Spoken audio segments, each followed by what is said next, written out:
Muy bien, hermanos. Continuamos con la serie expositiva de la carta a los Colosenses.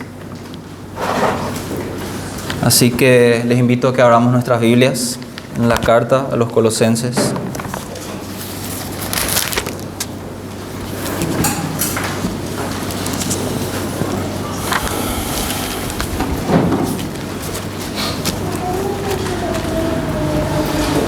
Y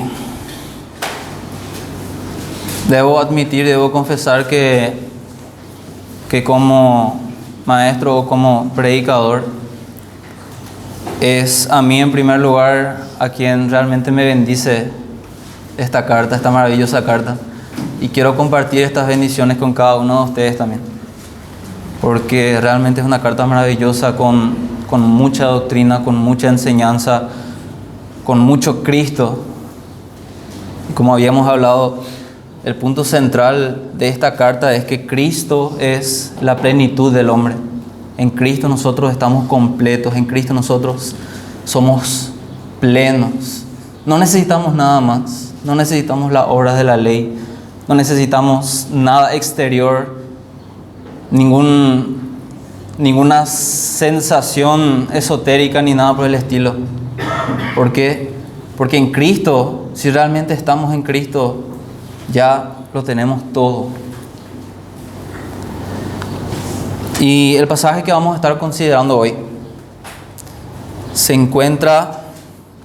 La vez pasada terminamos el capítulo 1. Hoy iniciamos con el capítulo 2. Y el pasaje, los versículos que vamos a estar considerando es desde el versículo 1, capítulo 2, versículo 1, hasta el versículo 7. Así que pueden ir abriendo sus Biblias.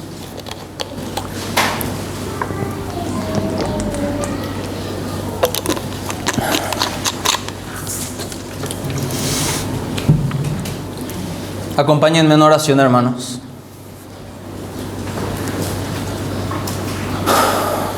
Señor Dios Todopoderoso, te damos las gracias. Gracias, Padre, por tu providencia, por tu amor, por tu misericordia. Gracias te doy, mi Señor, por cada uno de mis hermanos hoy aquí presentes. Gracias, mi Señor, por este lugar donde podemos congregarnos. Gracias, mi Señor, por tu palabra que vamos a estar estudiando hoy. Líbranos de toda mala interpretación. Ilumínanos con tu Espíritu Santo, Señor. Y que este tiempo sea para edificación de tu iglesia y para tu gloria, mi Señor. Guía a tus siervos, Señor, en este tiempo. Te adoramos. En el nombre de Cristo Jesús. Amén. Bueno, Colosenses capítulo 2, versículo 1 al 7. Dice así la palabra del Señor. Porque quiero que sepáis cuán gran lucha sostengo por vosotros y por los que están en la Odisea, y por todos los que nunca han visto mi rostro, para que sean consolados sus corazones, unidos en amor, hasta alcanzar todas las riquezas de pleno entendimiento, a fin de conocer el misterio de Dios el Padre y de Cristo, en quien están escondidos todos los tesoros de la sabiduría y del conocimiento. Y esto lo digo para que nadie os engañe con palabras persuasivas. Porque aunque estoy ausente en cuerpo, no obstante, en espíritu estoy con vosotros, gozándome y mirando vuestro buen orden y firmeza de vuestra fe en Cristo. Por tanto, de la manera que habéis recibido al Señor Jesucristo, andad en Él, arraigados y sobreedificados en Él, confirmados en la fe, así como habéis sido enseñados, abundando en acciones de gracias. Hasta ahí la lectura que vamos a estar considerando.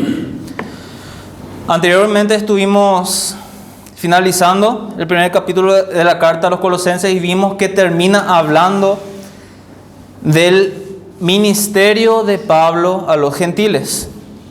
Estuvimos viendo todo lo que Pablo tenía que experimentar y hacer estando al servicio del Señor. Y por extensión, lo que nos espera también a todos los que queramos servirle al Señor fielmente. ¿Se acuerdan que habíamos visto que el ministerio es sufrido, pero que también debemos ministrar con gozo? ¿Se acuerdan que habíamos hablado de que uno de los principales propósitos del ministerio es llevar a la madurez a la iglesia del Señor? De todo esto estaba hablando Pablo anteriormente. Y aunque ahora iniciamos con el capítulo 2, vamos a notar que el tema sigue siendo el mismo. Anteriormente Pablo habló sobre el ministerio que le fue encomendado en términos generales. Ahora continúa hablando sobre el ministerio, pero de una forma un poco más específica, enfocándose ahora un poco más en su audiencia. En pocas palabras, y resumiendo lo que Pablo venía diciendo anteriormente, es: me gozo por lo que padezco por ustedes como ministro de la iglesia de Cristo, para que la palabra de Dios sea anunciada fielmente. Este misterio que había estado oculto, pero que ahora les fue revelado, y es que Cristo está en ustedes. Es que Cristo está en ustedes. Este misterio que había estado oculto, pero les fue revelado. Y es que Cristo está en ustedes, su esperanza de gloria, a quien anunciamos para que crezcan en madurez y así sean presentados maduros en Cristo Jesús. Esto es básicamente lo que anteriormente estuvimos viendo. Y todo esto intenta decir Pablo con el propósito de que los colosenses comprendan la lucha espiritual que él como ministro está teniendo por ellos, aunque nunca se hayan visto en persona. Anteriormente habíamos contemplado eso, de que la iglesia de Colosas en realidad nunca le vio en persona a Pablo. Y comienza nuestro pasaje diciendo: porque quiero que sepáis cuán gran lucha sostengo por vosotros y por los que están en la Odisea y por todos los que nunca han visto mi rostro, dice. La palabra griega que Pablo utiliza para lucha, entiendan bien, la palabra que Pablo utiliza acá para lucha es agona, en griego, agona, de donde viene nuestra palabra agonía, que implica un sufrimiento profundo, un profundo sufrimiento. Ahora notemos que Pablo estaba luchando, pero luchando agonizantemente por esta iglesia que nunca había visto su rostro. Inclusive nunca le había visto personalmente. Al haber entendido esto, hermanos, debo confesar que me sentí muy confrontado. Habíamos visto anteriormente que no fue Pablo quien levantó la iglesia en Colosas, sino que fue Epafras, quien fue ganado para el Señor mediante el ministerio de Pablo, estando él un tiempo en Éfeso. Por lo tanto, esta congregación nunca había visto personalmente a Pablo. Y ahora lo que me confronta, ¿saben qué es? Me confronta que Pablo, aunque nunca los había visto, aunque nunca les había visto cara a cara a ellos, oraba por ellos, luchaba agonizantemente por ellos, con ese profundo deseo de que sigan creciendo conforme a Cristo. ¿Cuántos de nosotros elevamos hasta ese nivel nuestra dedicación y amor por la iglesia? Quizá por ahí oramos por quienes tenemos más cercanía, Con todo y oramos tal vez por los miembros de nuestra congregación, pero ¿cuánto tiempo nos dedicamos a orar, por ejemplo, por la iglesia perseguida? O por aquellos que están siendo engañados o seducidos por falsos maestros. Por aquella iglesia que pasa por sufrimiento y necesidad cuando se dan, por ejemplo, desastres naturales. O están bajo un gobierno corrupto y opresor, como el caso de nuestros hermanos en Venezuela. El Señor nos manda a que oremos por su reino. Y en ese contexto es que el Señor Jesús nos dice: pedid y se os dará. No se trata de pedir, quiero un auto nuevo y con esta promesa pretender que vamos a conseguirlo. Sino si pedimos por su reino, si pedimos sinceramente por el reino de nuestro Señor Jesús, el Señor en su providencia va a dar todo lo necesario. Y estoy seguro, hermanos, de que una de las evidencias de que un cristiano está madurando en Cristo, en la fe, es que cada vez más tiene un profundo interés por la iglesia y por la extensión del reino de Dios. Veamos a Cristo. Él dio su vida por la iglesia, hermanos. Lo sabemos perfectamente. Él dio su vida por la iglesia. Y conforme nosotros vayamos creciendo a la estatura de Cristo, también nos va a invadir cada vez más ese deseo de sacrificarnos por la iglesia.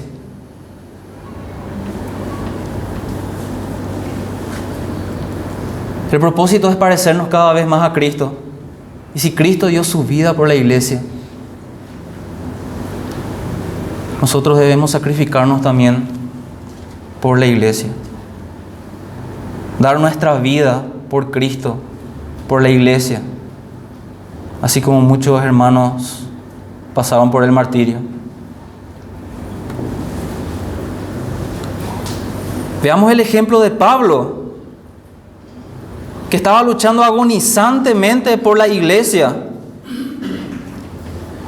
Él mismo no pretendía haber alcanzado plenamente la madurez, sino que aún procedía a alcanzar la meta, como habíamos visto anteriormente en Filipenses.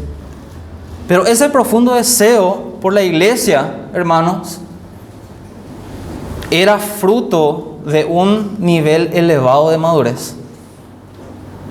Eso era fruto de un nivel elevado de madurez. Y él quería que la iglesia de Colosas entendiera esta lucha espiritual que él sostenía por ellos. Como sigue diciendo, ¿para qué? Para que sean consolados sus corazones, unidos en amor, hasta alcanzar todas las riquezas de pleno entendimiento, a fin de conocer el misterio de Dios el Padre y de Cristo.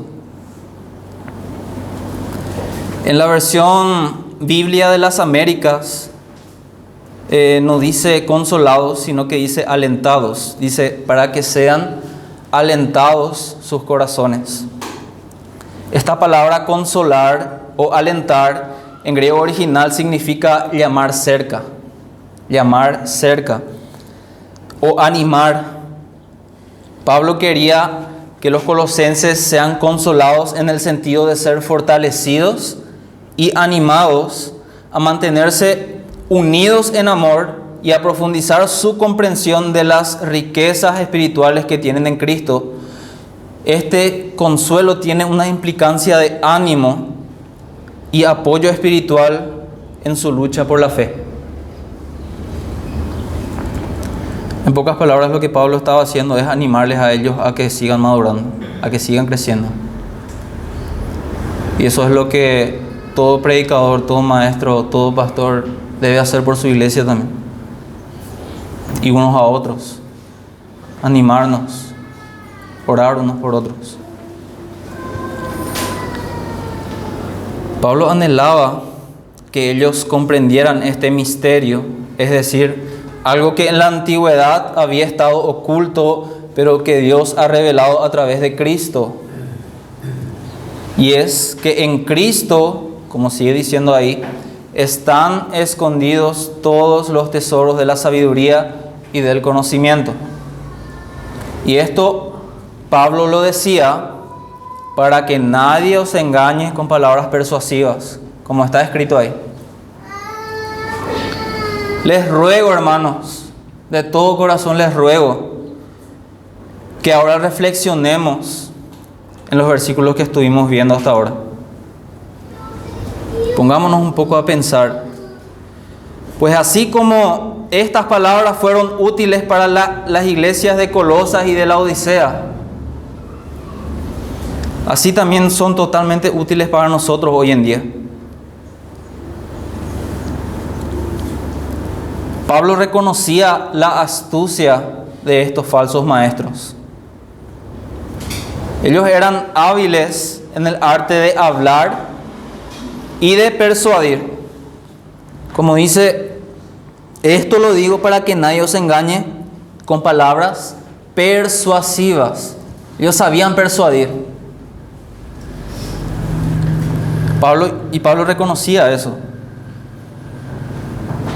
Estamos firmes en nuestras convicciones. Si realmente no estamos firmes en nuestras convicciones, nos pueden hacer tambalear en nuestra fe, hermanos. Creo que de eso estuvimos conversando con el hermano Adrián también el miércoles. Realmente tienen argumentos que parecen convincentes, estos falsos maestros. Te ponen la Biblia enfrente. Te citan versículos, obviamente sacados de contexto, pero te lo dicen de tal manera que realmente parece que es cierto y te hacen dudar. Y si realmente no estás firme en tus convicciones, si realmente no estás firme en esa fe que recibiste, te pueden hacer tambalear. Parece argel hasta cierto punto ya estar cada rato hablando falso maestro acá, falso maestro allá. Pero es necesario, realmente es necesario alertar y prevenir a la iglesia que se cuide de esos lobos. Porque fácilmente pueden ser engañados y vamos a estar viendo las razones de por qué debemos cuidarnos con mucha precaución.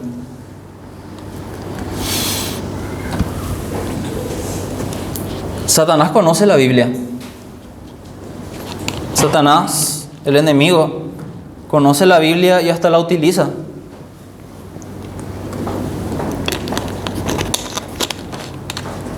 Y obviamente la utiliza mal, ¿verdad? Para engañar y tentar. Como podemos ver cuando nuestro Señor Jesús fue tentado y el Señor nos permitió conocer esa historia a través de su palabra, para que entendamos que refugiándonos y sosteniéndonos en su palabra podemos salir vencedores de toda tentación. Queridos hermanos, esa debe ser la primera barrera ante cualquier engaño, ante cualquier falso maestro. Hermanos, lean sus Biblias, estudien diligentemente sus Biblias, porque de esa forma, en primer lugar, vamos a crecer espiritualmente en madurez. En segundo lugar, no vamos a ser engañados tan fácilmente. ¿Por qué? Porque vamos a saber decir, escrito está. Así dice acá. Yo no creo lo que vos me decís, o cosas así. Así como el Señor Jesús dijo, escrito está. Así nosotros también debemos estudiar la palabra de Dios para no ser engañados. De esa forma podemos salir vencedores de toda tentación, hermanos. De la misma manera, muchos falsos maestros mal utilizan la Sagrada Escritura para que de manera astuta y persuasiva puedan engañar a muchos. Pero debemos aprender a reconocerlos también. ¿Y cómo vamos a reconocer a los falsos maestros que de por sí ya se visten de ovejas también? Ovejas blanquitas. Por lo general, las enseñanzas de falsos maestros desplazan a Cristo de su lugar o lo hacen insuficiente. El centro de su predicación es el ser humano o cualquier otra cosa terrenal, como las riquezas o ideas humanistas. Generalmente van de la mano, de hecho. Las preguntas que debemos hacernos para juzgar si es o no es un falso maestro es, en primer lugar, ¿está siendo Dios glorificado? Soli Deo Gloria. Solo a Dios la gloria. Dios debe ser glorificado en la predicación, no el ser humano, no el pastor, no cualquier otra cosa que no sea Dios. Dios debe ser glorificado, hermanos. Segunda pregunta: ¿está basando su enseñanza en la palabra o en ideas humanas? Sola Escritura. Solo la Escritura, solo la palabra de Dios. Si vemos que realmente se tiene que basar en psicología o en cualquier idea humana para basar su prédica, ese no es un buen predicador. Ese no es un maestro de la palabra. Es un falso maestro.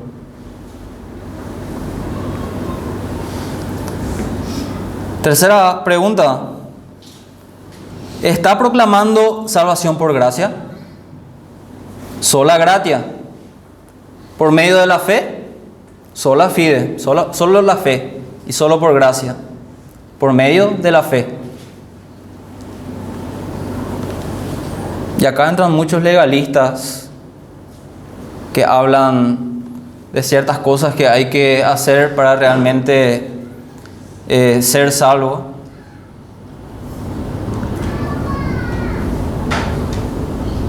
A las mujeres especialmente, si usas pantalón te vas al infierno o cosas así, ¿verdad? ¿Es Cristo el centro de su predicación? La última pregunta. Solo Cristo, solos Cristos. Es sumamente valioso, hermanos, lo habrán notado. Es sumamente valioso el legado que los reformadores nos dejaron para exponer los errores doctrinales que ya existían en aquella época y para marcar una línea donde la palabra de Dios sea la base. Y obviamente estos 5 puntos tienen base bíblica, y más vale que tienen base bíblica. Los que enseñaban la herejía colosense no tenían a Cristo en el centro, sino las cosas terrenales.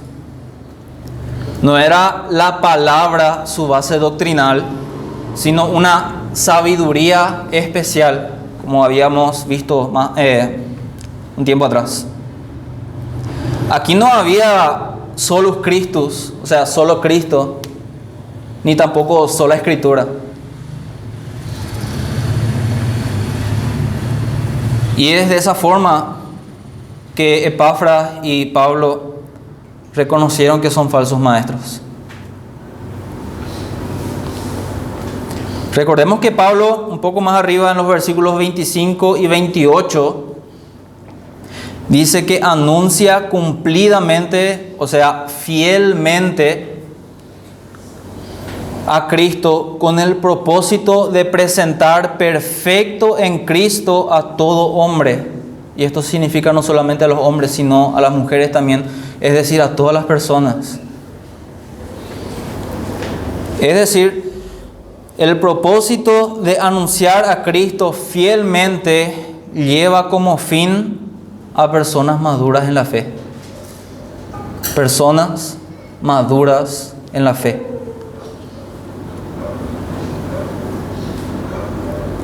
De ahí podemos entender también, queridos hermanos, que el no someterse a una sana enseñanza conduce a una inmadurez espiritual y terminan siendo como niños fluctuantes llevados por doquiera de todo viento de doctrina, como dice en Efesios 4:14.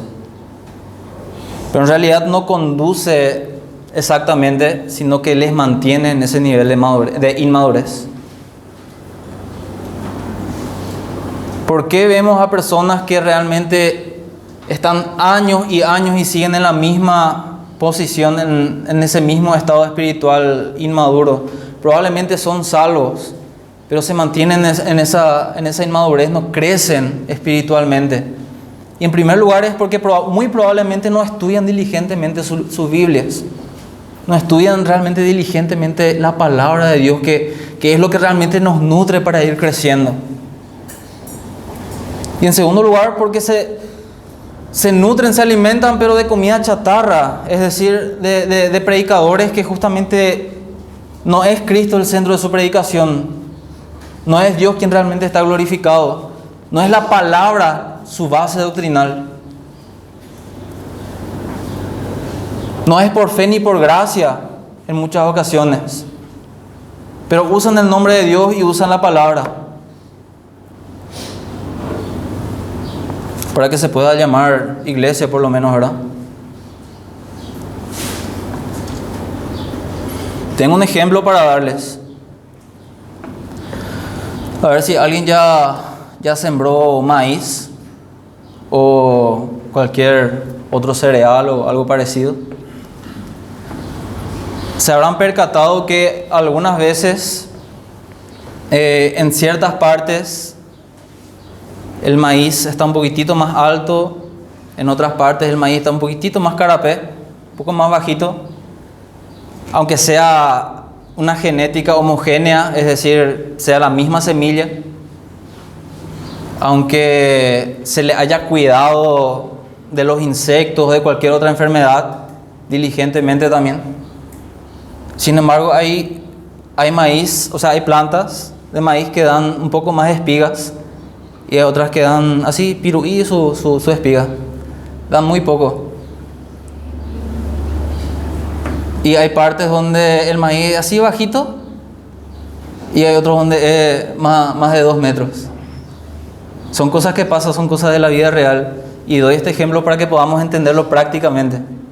Pero ¿por qué pasa eso? Es porque el terreno no es homogéneo. Hay partes donde el terreno tiene más nutrientes, o sea, más abono, y hay otra parte donde el terreno tiene menos abono. No se trabajó bien la tierra. Son cosas prácticas, son cosas que pasan. Otro ejemplo. Un niño que crece comiendo golosinas, comida chatarra, hamburguesas, no va a crecer tan bien como uno que realmente tiene una dieta balanceada. Come verduras, carne, come realmente una dieta bien balanceada. Ese niño va a crecer como un adulto robusto, fuerte y sano. Al igual que las plantas que les mencioné como ejemplo.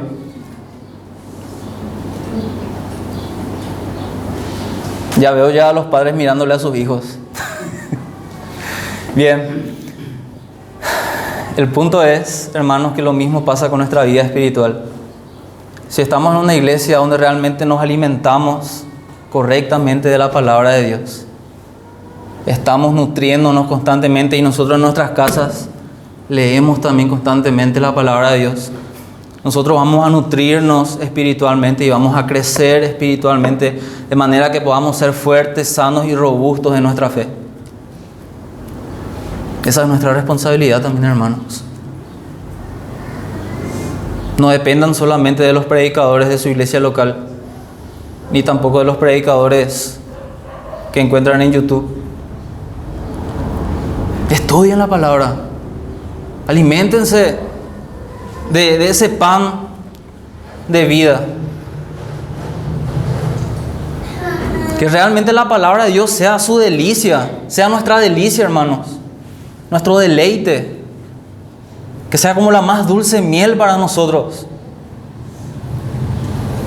De manera que cada vez, mientras más vamos creciendo espiritualmente, más la deseemos también.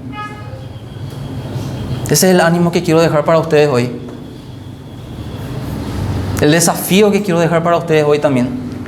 Cada uno conoce su condición, sabe cómo está. Yo creo que todos podemos mejorar un poco más, porque nadie está todavía a la estatura de Cristo.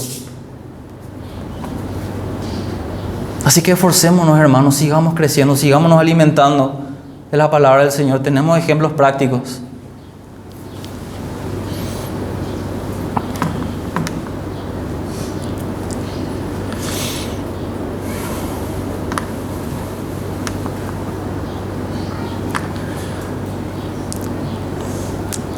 A ver.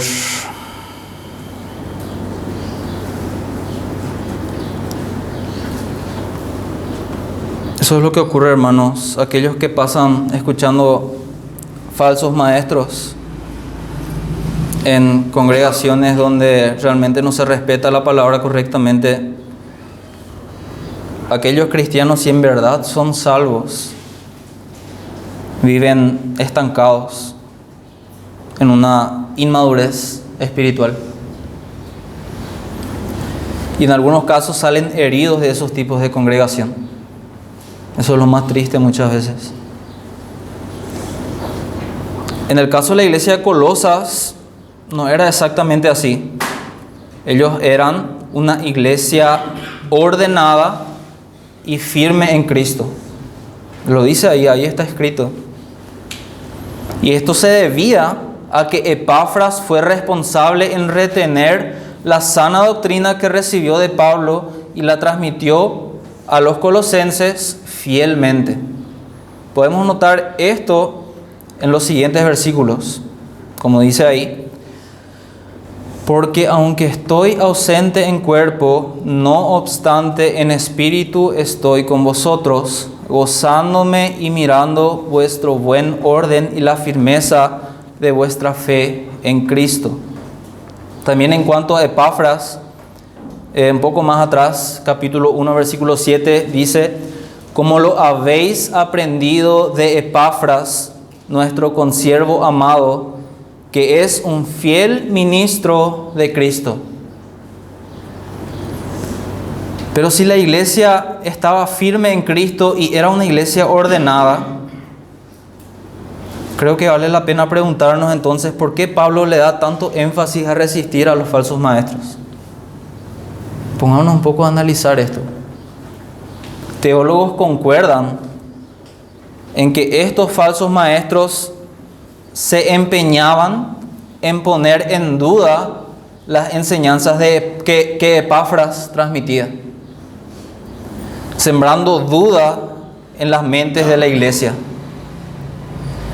Por lo tanto, Pablo, con autoridad apostólica casi desde el principio de la carta, aclara que Epafras era su consiervo, alguien que trabaja con él codo a codo.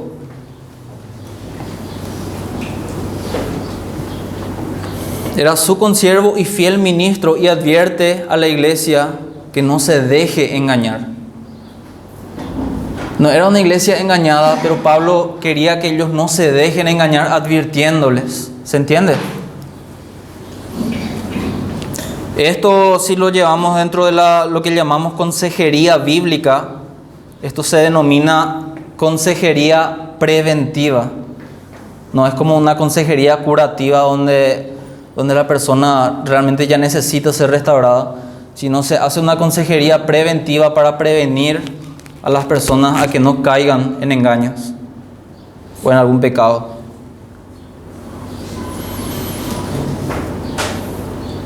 Pues el propósito era evitar que caigan en el error. Por eso, mis hermanos, no está de más hablar en contra de falsos maestros en una congregación de sana doctrina. Si no, ¿quién lo haría? Hoy en día aparecen hasta por debajo de las piedras falsos maestros con las redes sociales. Si bien las redes sociales ayudaron a que la sana doctrina también pueda ser expandida más rápidamente, de la misma forma, basta con abrir Facebook para encontrar a estos falsos maestros enseñando sus mentiras.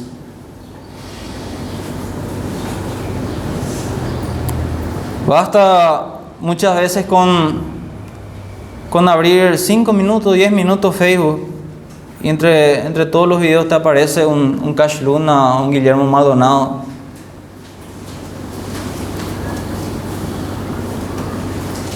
Todo pastor, anciano, maestro, como queramos llamarle, que ame a Dios y sea diligente, desea de todo corazón que la congregación que le fue encomendada crezca espiritualmente, hermanos. Pues reconoce que su deber, como está ahí escrito, es presentar perfecto en Cristo Jesús a todo hombre. De la misma forma que todo buen padre desea que sus hijos crezcan fuertes y sanos. ¿O no es así?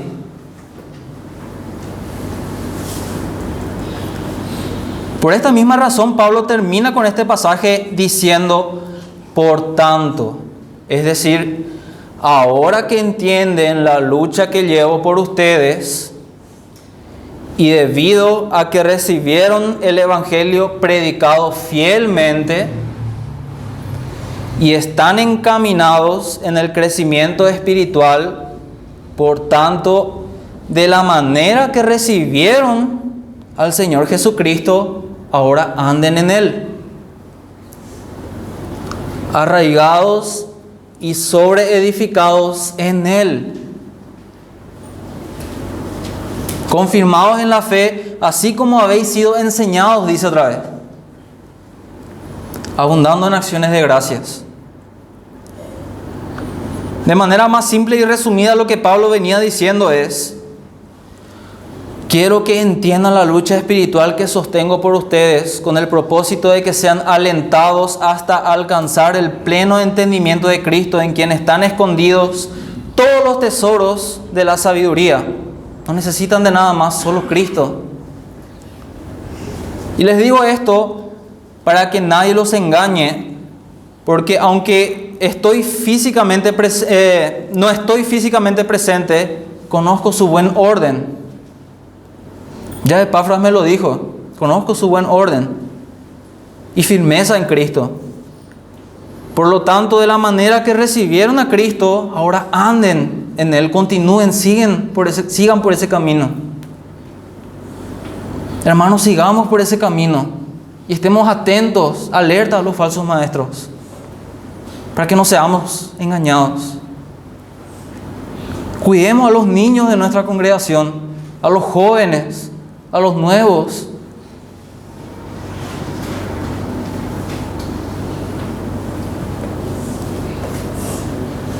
Andar en Cristo por medio de su palabra es totalmente imperativo para la vida cristiana, hermanos. La iglesia primitiva dependía más de los pastores, maestros, y de memorizar todo lo que podían del Antiguo Testamento y las enseñanzas apostólicas que más adelante formarían el Nuevo Testamento, ya que no era fácil adquirir una copia de las Escrituras. La responsabilidad de la iglesia era retener en sus corazones todo lo que podían de la palabra de Dios, y esto les ayudaba a no caer en los engaños de falsos maestros.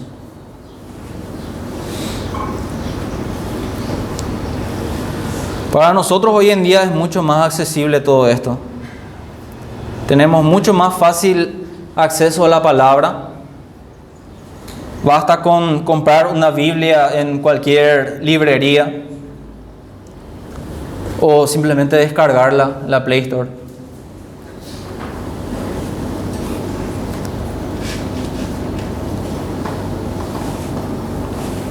Podemos leer diligentemente nuestras Biblias y juzgar nosotros mismos si lo que otros dicen es bíblico o no, hermanos.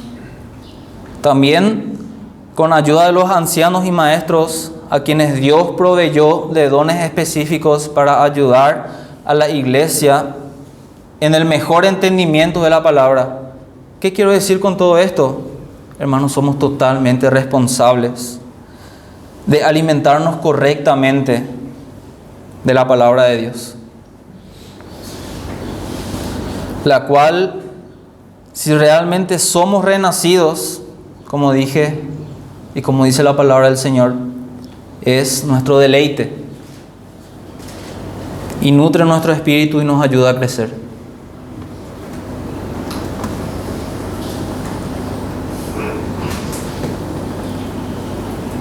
Muy bien, hermanos. ¿Por qué a veces damos o citamos predicadores con nombre y apellido, falsos maestros? Porque la Biblia habla y da nombres de apóstatas y de falsos maestros. Tenemos que prevenir a la iglesia. Tenemos que honrar a Cristo de esta forma también.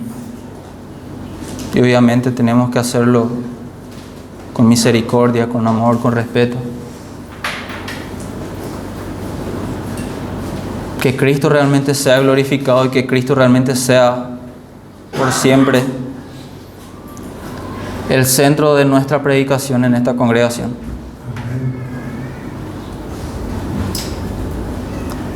Oramos, hermanos.